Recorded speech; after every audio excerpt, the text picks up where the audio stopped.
Praise the lord. హల్లెలూయా. ఈ దిన వాక్యము యోమ్ దెబిరీం 6వ తారీఖు 4వ నెల 2025వ సంవత్సరం. మన దేవుడు ఇస్తున్న చక్కటి మాట. ఆదికాండము 26వ అధ్యాయము 28వ వచనం.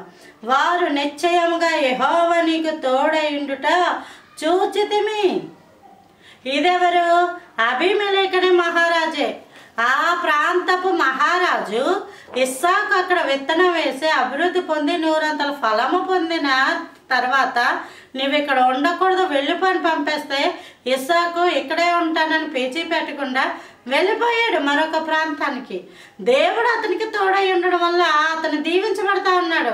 ఇదిగో వ్యవసాయం అంతా మనం లాగేసుకున్నాం కదా, పంటనంతా మనం చేజెక్కించుకున్నాం కదా, సున్నాతో శూన్యముతో ఏమీ లేకుండా ఒట్టి చేతులతో పంపేశాం కదా, ఇక నుంచి దీవించబడాడు అని అనుకున్నారు.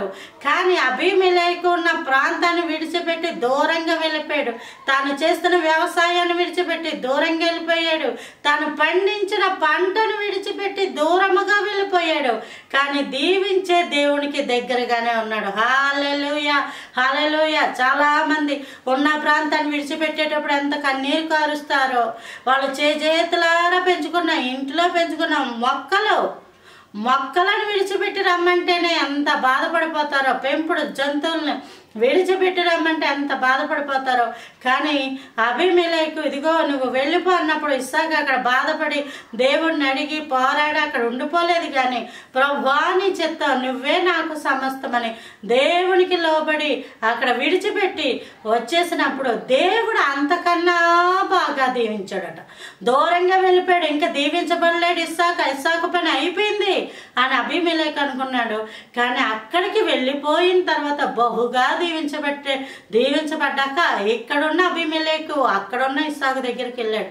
అబీమెలెకు అంటే మామూలు సాధారణమైన వ్యక్తి కాదు, అతడు మహారాజు దగ్గరికి మనుషులు పదే వెళ్తూ ఉంటారు, మాకు అది కావాలండి ఇది కావాలండి అని చెప్పడానికి. కానీ ఇక్కడ కలగ కదా, ఇస్సాకు దగ్గరికి మహారాజే వస్తూ ఉండేవాడు. మహారాజు వచ్చి అంటున్నాడు, వారు నిశ్చయముగా యెహోవా నీకు తోడై ఉండుట చూచితిమి గనుక మనకు అనగా మాకును నీకును మధ్యన ఒక ప్రమాణం ఉండవలెను.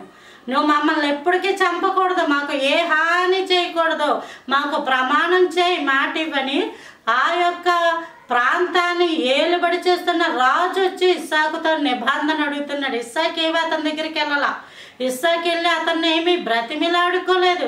దేవుడు నమ్ముకున్న బిడ్డలారా ఆలోచించండి, మీ దీవెన రాజులకు సైతం ఆ పట్టణ ప్రాంత ప్రజలకు సైతం అది కనబడును గాక, మీ దగ్గరికి వాళ్ళే వచ్చుదురు గాక, మీరు బహుగా దీవించబడుదురు గాక, దేవుడు మీకు తోడై ఉండును గాక, దేవుడు మీకు తోడుగాను. ఇదైతేనే దీవించబడతాం, అది ఖచ్చితంగా తప్పు. దేవుని చిత్తం, దేవుడు ఏది ఇచ్చినా అందులో దేవుడు అంటాడు. ఒక్కొక్కటి దేవుడే ఇస్తాడు, ఒక్కొక్కటి దేవుడే విడిచిపెట్టమంటాడు. ఇస్సాకుకి వ్యవసాయం అన్నది దేవుడే ఇచ్చాడు, దేవుడే ఆశీర్వదించాడు.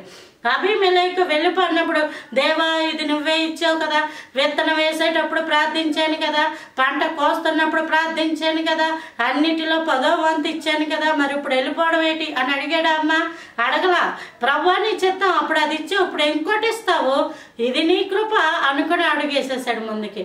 దేవుని యొక్క చిత్తము అలాగునుంటుంది.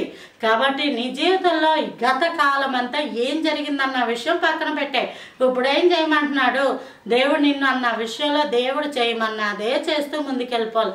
అట్టి కృప దేవుడు మనందరికీ అనుగ్రహించును గాక. Praise the lord.